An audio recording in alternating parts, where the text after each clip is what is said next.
Thank you for joining us. I want to start with the business philosophy of the Clippers, because one of the things I noticed when I was looking at the CNBC Sport NBA valuations, which are put out by our Michael Ozanian, the Clippers were the 8th most valuable NBA franchise, valued at $5.4 billion, but had an EBITDA of negative $114 million last year, which is very unusual. Only the Milwaukee Bucks had a negative EBITDA.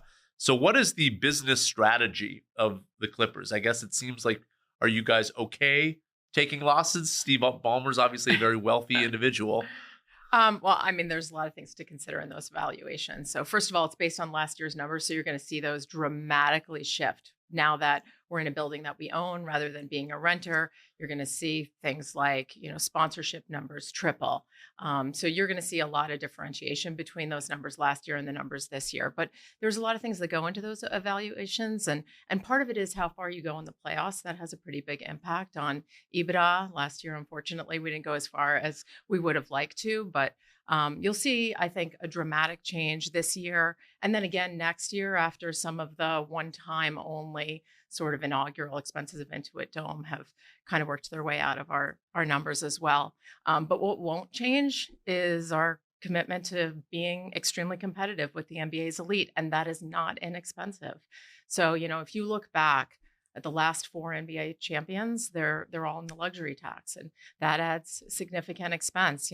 Our Chairman Steve Ballmer, he is super, super, super committed to winning. And we're going to continue to invest in basketball operations, and anything that we can do to make our team more competitive.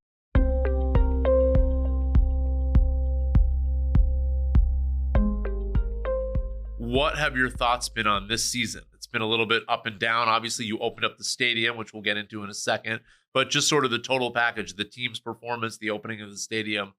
How has it gone so far? Well, I always judge this based on what fans say. And what fans are saying right now is it's been a really pleasant surprise to see what happened after a free agency summer and then moving into this year, how competitive the team has been, how aggressive they've been playing, how exciting so many of our players are. Breakout season for Norm Powell, everything that James Harden has been doing. Seemingly there's nothing he can't do. We've now got a healthy Kawhi. So, really, I think that we're seeing breakout performances from everybody from Ivica Zubac to, DJJ. I mean, all of them are like really performing at a peak level. I think a lot of people saw the Clippers this year as maybe not being competitive because you lose Paul George and it's like, well, maybe they'll take a step back this year and retool. That does not seem to have been the case. Was the philosophy of you and Steve and the basketball operations people that no, like this is not a step back year. We are going to compete for a championship again this season? We all meet at the beginning of the season every year. And I can remember the theme of that meeting was we're going to surprise a lot of people because we definitely saw what the media was saying about us. And I don't think that there was anybody in our basketball operations or anywhere in our organization that thought we weren't going to compete this year.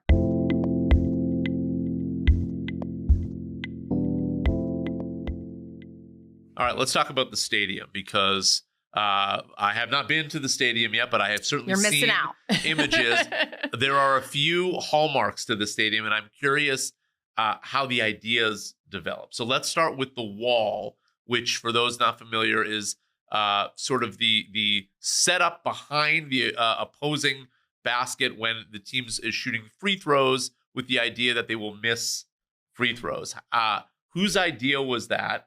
And how did you know if this would be something that would actually impact the game or just kind of be like a side gimmick?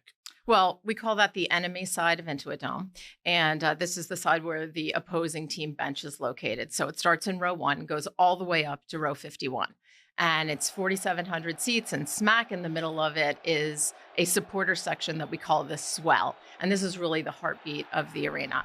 And the idea came from several places. Initially, it was because we had a visit from a European football team, soccer team, Dortmund, who has something similar they call the yellow wall. And it's kind of magnificent to see people waving these massive flags and the way that fandom really, comes to life in that space. And so that was really attractive to us as we were thinking about the architecture of the building and how it could bring a true home court advantage. Like, could you create architecture that would change the outcome of games? And that was how we were thinking about the building. And then there was a visit that Steve Ballmer took to San Diego State as part of Kawhi Leonard's jersey retirement there. And when he was there and he saw how tight that bowl was and how close everything was to the court, how you felt like you were literally on top of it, this concept really came to life. Was, could we create a similar atmosphere in the NBA, but then add in it kind of a little bit of a twist, a little bit of an NCAA vibe. So something more like what you see in the Kansas student section or in the Duke student section. And could we bring that to life and bring it to the NBA?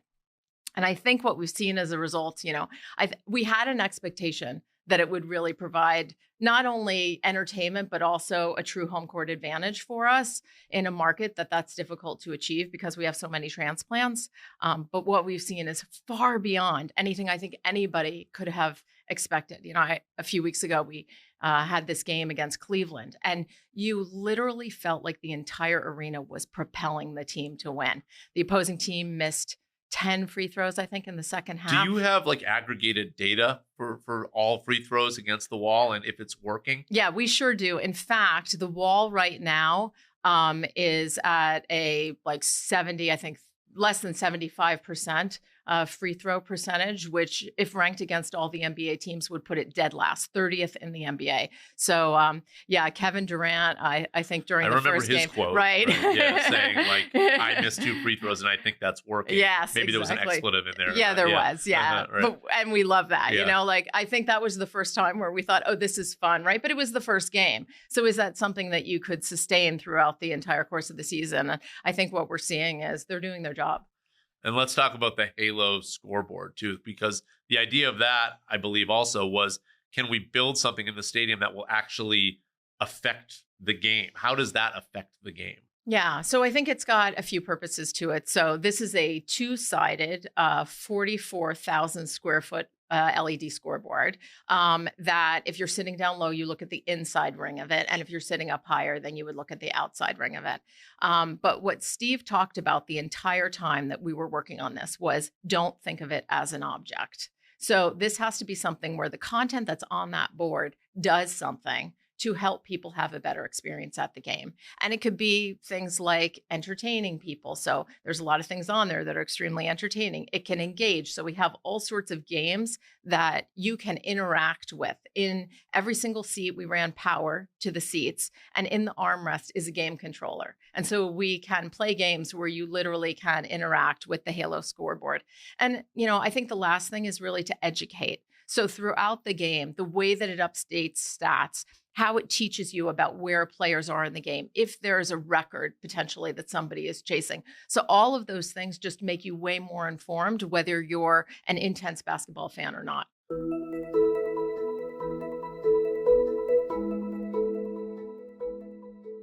You talked about the difficulty of building a fan base because of the amount of transplants, but it strikes me that maybe the biggest hurdle is this legacy, sort of younger brother status to the Lakers in Los Angeles.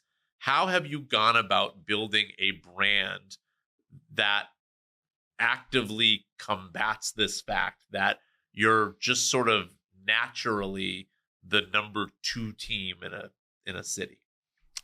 We certainly don't think of it that way. I think that we think about our brand all the time and what we want our brand to be. I was in a meeting a week ago or so where Amazon was chatting with us about how they think about their business. And one of the things that they kept saying is that they're not competitor focused, they're customer focused. And that's continued to resonate with me, that this idea of being focused on what it is that you do and what makes you special. And I think that, we have a brand that's very attractive to a lot of people just because of the nature of it. Just to stop you there, how would you define the brand?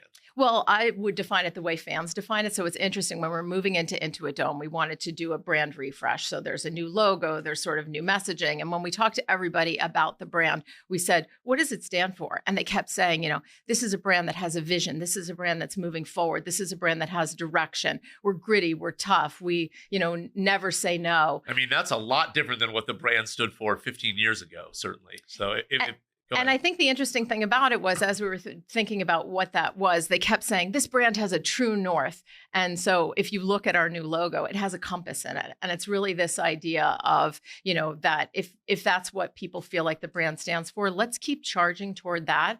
And I think if we stay focused on that things will take care of themselves.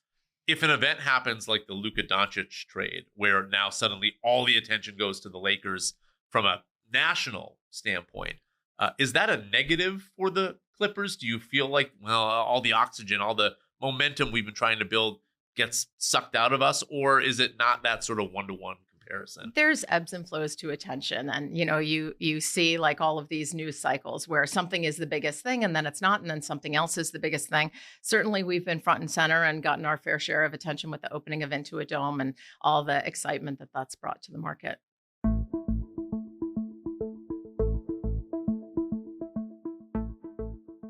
Part of your business plan is regional sports networks. And you guys, I think, were sort of at the forefront of the transition of this industry by offering a streaming product so ClipperVision, early. Yeah. Mm-hmm. Walk me through the thinking on when you launched that and why you did that. And now, if you're seeing other NBA franchises kind of copy your strategy. Yeah, I mean, this was 10 years ago, right after Steve Ballmer purchased the Clippers. He immediately started thinking about what was happening in the broadcast landscape and just really understood this idea that streaming and direct to consumer was a tidal wave headed our way. And we had two choices. We could either let it roll over us or, we could be in a position to surf it. And we did a lot of work in terms of really understanding that marketplace and developing a product where we could have a direct to consumer offering for Clippers fans. Extremely well received in many ways, a little bit before its time, but certainly we've seen. Was it difficult at the time, though? Was there pushback from a ton, of course. Yeah. I mean, I think that the general consensus at that time was not that this was something that was definitively going to take over the world. But certainly now it is. So we're in a lot different position. But as we started talking to our fellow teams throughout the league, you saw a lot of people who were saying, we're on board. We believe it too. And you see, teams like Utah and like Phoenix and the things that they've done. And I think there's two pieces to it. So the one piece is providing a direct to consumer product, but it's also about meeting fans where they are. And so a lot of teams also are looking at over the air options, which we also have with a very strong partner, KTLA, in the LA market, who services fans who just want access to your product and love the NBA. How do you go about deciding, though, whether or not to do a streaming plus broadcast strategy or to stick with the Bally's Sports regional sports network model where you're still reliant on a declining cable bundle, but maybe the revenue is higher than what you would get from a broadcast station? Well, I think Adam Silver has been extraordinary in his approach to the way that the broadcast landscape has been changing. And certainly you see it with the new TV deal coming online. But I don't think that the regional sports rights are really any different as they're focused on it. It is really about the idea of providing a product to fans that they want. And so that's different depending on who the fan is. Some people want it via streaming. Certainly, like our younger, more diverse global audience, that's the way that they receive NBA product. But if you're looking at, some of the legacy watchers of the NBA, they prefer to see it in a more terrestrial way. So I think having options is the most important thing during this transitionary period. Do you feel like we are entering a new phase of media where you're starting to see this on the margins a little bit? Individual games are now being sold and sort of the repackaging of basketball games so that fans can kind of get whatever combination of games they want. Are we clearly moving in that direction? I think so. I mean, again, I think it's the idea of providing a product that people are interested in. And sometimes for some people, that means individual games. They want to see the top, most exciting matchups, or whatever team is on a streak. They'll want to see that particular game, or there's something in their market that's appealing to them. Are you guys thinking of repackaging your games in new creative ways? At this point, we've been working. We are part of mainstream sports, what was Bally's or Diamond, and we met with them a week ago. In fact, the league arranged for all of the teams who are part of mainstream sports to meet with David Preschlock, and a lot of things that they were talking about. I mean, they're very optimistic about where they're headed. New relationship with Amazon that has early signs of You can go back and watch that interview. We spoke to him. About Okay. a month and a half ago. Okay, great. Well, and how optimistic they are. So, as they're headed into baseball season, I think we'll see a lot more about, where they're headed.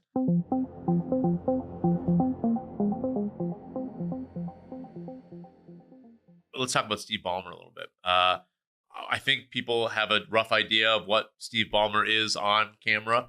I'm sure you're asked this all the time, but what is your relationship with him when the camera is not rolling?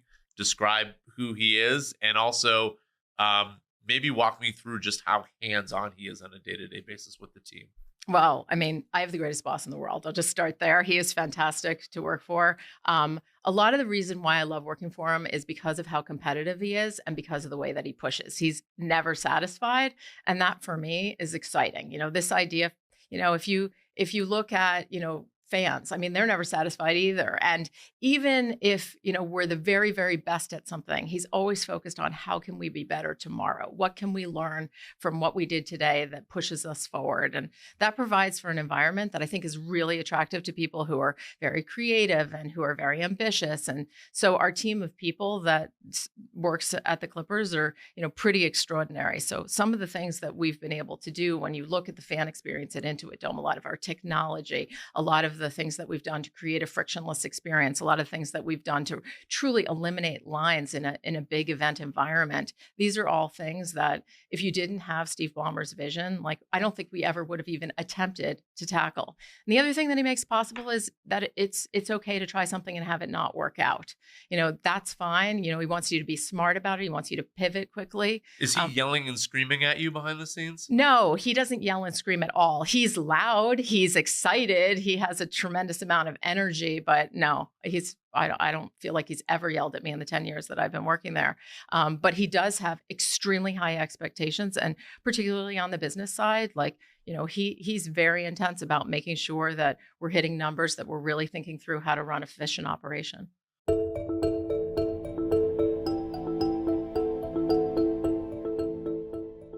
You mentioned the technology. Obviously, his background is Microsoft, but I was told there is a story involving Eddie Q at Apple, right? That has to do with the Intuit Dome's technology. Yeah, actually, this was amazing.